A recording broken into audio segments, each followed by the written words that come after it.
करवा चौथ व्रत कथा। सालों पहले एक शहर में साहूकार रहता था, जिसके 7 बेटे और एक बेटी थी। बेटी का नाम करवा था। साहूकार ने अपने बच्चों का पालन पोषण काफी शाही तरीके से किया था। एक दिन करवा ससुराल से अपने मायके आई। सभी भाइयों ने उसका जोरदार स्वागत किया। उन्होंने पहले अपनी बहन को खाना खिलाया और फिर खुद खाया। इसके बाद सभी एक साथ बैठकर बचपन की यादें साझा करने लगे। इसी तरह कुछ दिन बीतते चले गए। एक दिन शाम को जब करवा के सातों भाई अपने काम से घर लौटे, तो उन्होंने देखा कि उनकी बहन काफी उदास होकर बाहर बैठी थी। अपनी बहन करवा को उदास देखकर सभी भाई चिंतित हो गए। वो तुरंत उसके पास गए और उदासी का कारण पूछने लगे। इस पर करवा ने बताया कि उसने अपने पति के लिए करवा चौथ का उपवास रखा है और चांद के इंतजार में सुबह से ही भूखी प्यासी है। जैसे ही चांद निकलेगा वो उसे देखकर अपना उपवास तोड़ेगी। ये सुनकर भाइयों का भी मन उदास हो गया। वो सभी करवा के इस कष्ट को नहीं देख पाए, खासकर उसका सबसे छोटा भाई, जिसे करवा से सबसे अधिक स्नेह था। बहन को भूखा प्यासा देखकर सभी भाई कुछ ऐसा उपाय सोचने लगे जिससे वो अपनी बहन का कष्ट दूर कर सके। तभी उन्हें एक तरकीब सूझी। सभी भाई तुरंत एक पीपल के बड़े से पेड़ के पास पहुंचे। उनमें से सबसे छोटा भाई एक जलता हुआ दीपक लेकर उस पेड़ पर चढ़ गया और उसे एक छलनी में रखकर वहीं छोड़ दिया। इसके बाद पूरे गांव में हल्ला हो गया कि चांद निकल आया। करवा भी उस जलते दीपक को चांद समझ बैठी और जल्दी से पूजा पूरी कर अपना उपवास खत्म करने के लिए बैठ गई। जैसे ही उसने खाने का पहला निवाला उठाया, उसकी नजर भोजन में पड़े बाल पर पड़ी। उसने तुरंत उस निवाले को अपने प्लेट से निकालकर दूसरी तरफ रख दिया। इसके बाद उसने दूसरा निवाला अपने मुंह में डाला। तभी उसके दांतों में एक कंकड़ आ फंसा। उसने झटपट उस निवाले को भी प्लेट से हटा दिया। इसके बाद उसने तीसरा निवाला अपने मुंह में रखा कि तभी उसे एक बुरी खबर मिली।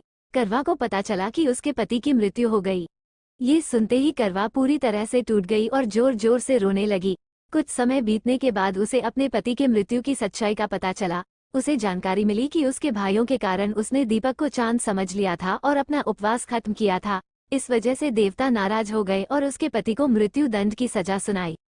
सच्चाई का पता चलने के बाद करवा ने अपने पति का अंतिम संस्कार नहीं करने का प्रण लिया। देखते देखते 1 साल बीत गए। करवा अपने पति के मृत शरीर के पास ही बैठी रही। वो रोजाना अपने पति के शव को साफ करती और वहां उगने वाली घासों को भी हटाती रहती थी। 1 साल के बाद फिर से करवा चौथ का पर्व आया। हमेशा की तरह सभी महिलाएं इस व्रत को करने के लिए एक साथ जुटी। इसमें उसकी सातों भाभी भी थीं। शाम के समय पूजा समाप्त करने के बाद जब करवा की सभी भाभी उसके पास पहुंची, तो उन्होंने करवा को आशीर्वाद मांगने को कहा।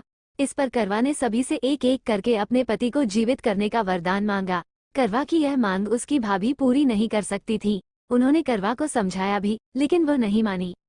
फिर उसकी एक भाभी ने बताया कि उसके छोटे भाई के वजह से ही ऐसा हुआ है, तो उसकी छोटी भाभी ही इस स्थिति को ठीक कर सकती है। ये सुनकर करवा अपनी छोटी भाभी के पास गई और उनके पैर पकड़कर अपने पति को जीवित करने का आशीर्वाद मांगने लगी। पहले तो उसकी छोटी भाभी ने बहुत टाला, लेकिन अंत में उसकी छोटी भाभी ने अपनी तर्जनी उंगली को काटकर उसमें से अमृत की एक बूंद करवा के मृत पति के ऊपर डाल दी।